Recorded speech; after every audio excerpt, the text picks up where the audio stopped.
You're listening to the Teaching Toolbox with Brittany and Ellie. Join them as they talk all things middle school.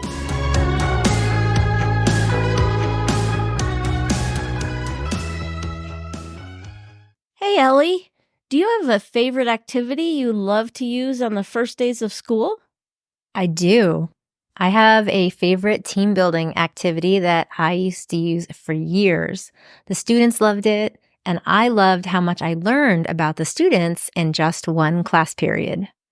Wow, that sounds like a great activity. Welcome to the Teaching Toolbox podcast. I'm Brittany, and I'm here with Ellie. Hello. Today, we're going to talk about using team building activities using Pentominoes. If you aren't a math teacher and think this episode won't be for you, hold on. Pentominoes are great for non-math classes too.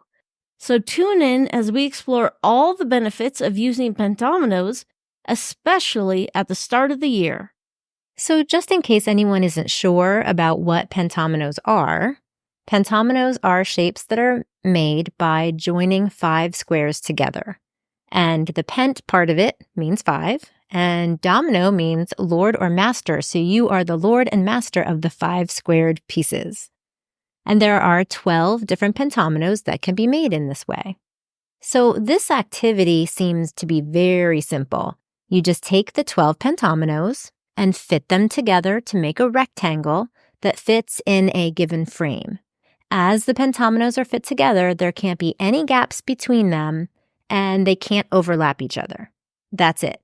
No math calculations are required, no specific math skills are needed, so the activity can be used at any grade level and in any subject area. I typically have students work in groups of 3 or 4 as they're doing this so they can bounce ideas off of each other, and maybe when one person gets frustrated, another can take a different approach. So we usually spend about 30 minutes on this team building activity. We take just a few minutes to explain and model what no gaps or overlaps actually means so that everybody's clear about that, and then get into the groups and go. And believe it or not, most groups do not finish this activity during the given time. They really, really want to, and they end up walking out the door wanting to come back to do it some more or just stay for a while. And then throughout the year, they always ask about working on the activity during downtime, during fast finisher time, during study halls throughout the year. They're really engaged by it and challenged by it. That does sound like a great activity. As an added bonus, this activity allows for natural differentiation. If there are students who complete the activity, they can be challenged to find a new way to fit the pentominoes on a different sized frame, like a 10 by 6 frame instead of the 12 by 5 frames that they start with. In I don't even know how many years, I had maybe 2 groups that actually did get finished and needed a different frame. Challenging. So when did you typically use this activity with your students? I usually did this on the first or second day of math classes, because I guess the first day I probably did like getting to know you, making sure I knew their names. Yeah. So usually first or second day, and I found that I learned so much about my students with this. And I mean, honestly, it's a great activity for any time of the year. I just found it beneficial on the first days because it immediately engaged students in math class.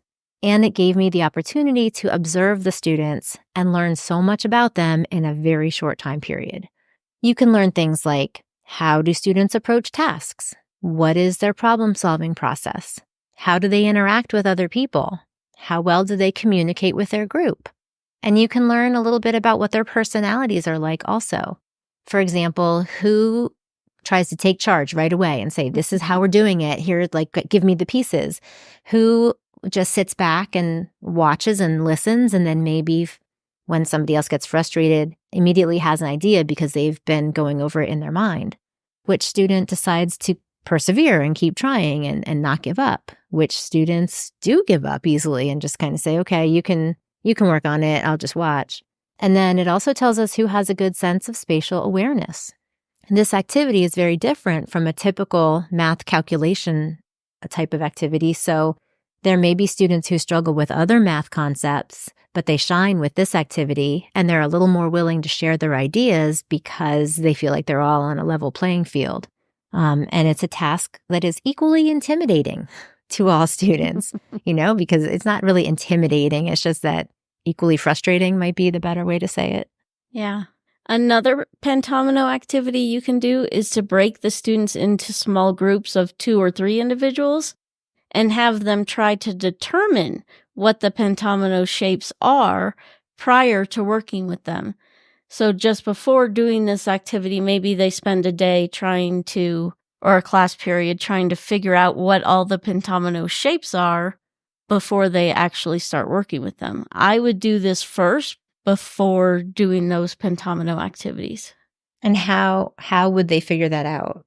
I usually gave them big graph paper, like 1-inch size graph paper, and had them draw them out on those.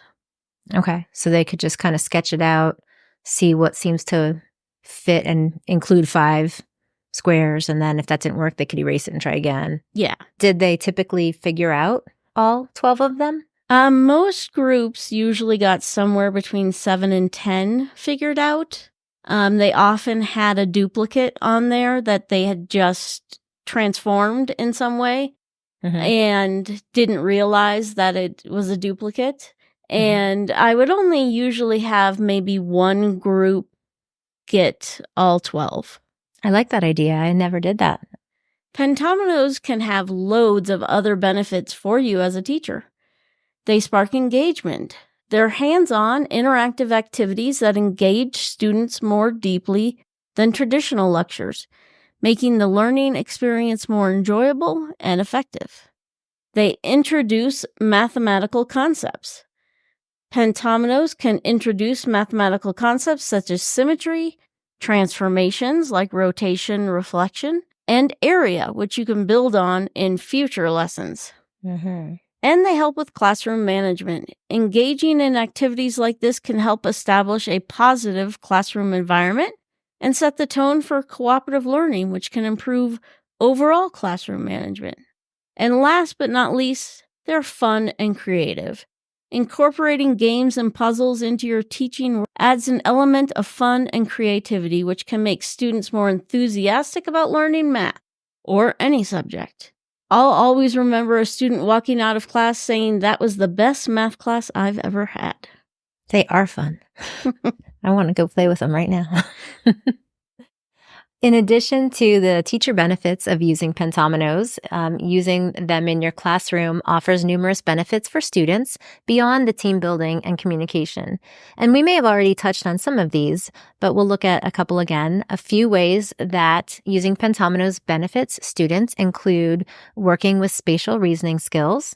Working with Pentominoes enhances students' ability to visualize and manipulate shapes, which is crucial for geometry and many other areas of math.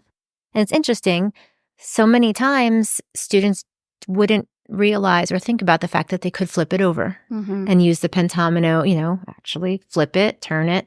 The flipping was the part that they really would not do. They'd be like, am I allowed to turn this over? Yeah, exactly. Using Pentominoes helps them practice their problem-solving skills. Figuring out how to fit all the Pentominoes into the given rectangle requires strategic thinking and perseverance, helping students develop their problem-solving abilities. They also have to use critical thinking skills.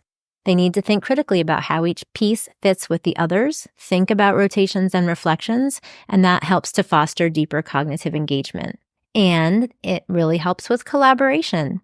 The group activity encourages students to share ideas, listen to others, work together toward a common goal, and in general, improves their collaborative skills right off the bat at the beginning of the year. They also use mathematical communication. Students learn to articulate their thought processes and reasoning, which enhances their mathematical communication skills. They're using math words in math class. They recognize patterns.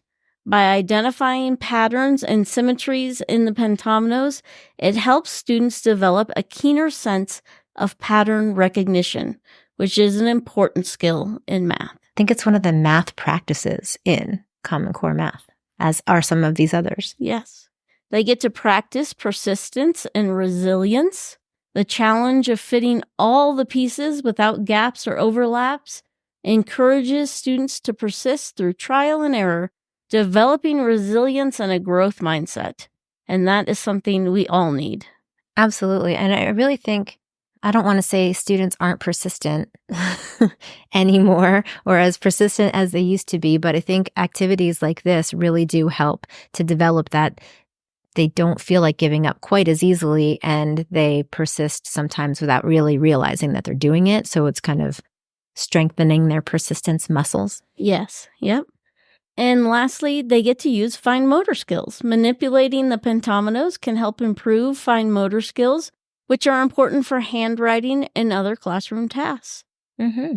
There are many more Pentomino activity possibilities. I had a book full of Pentomino challenges, but this particular one is a great one to start with. I do have a blog post about this activity, which links to a free Pentomino download, so you can download, cut, and laminate and use them in your classes. And we'll link that post in the show notes. If you received a great first day of school idea to add to your teaching toolbox, please let us know by sharing a review with us. We'd love your feedback. Just hit the stars on your app or leave a few words. We'd be thrilled to hear what you think. Until next time. Bye. You just listened to the Teaching Toolbox. Follow them on your favorite platform for more episodes and share it with a friend.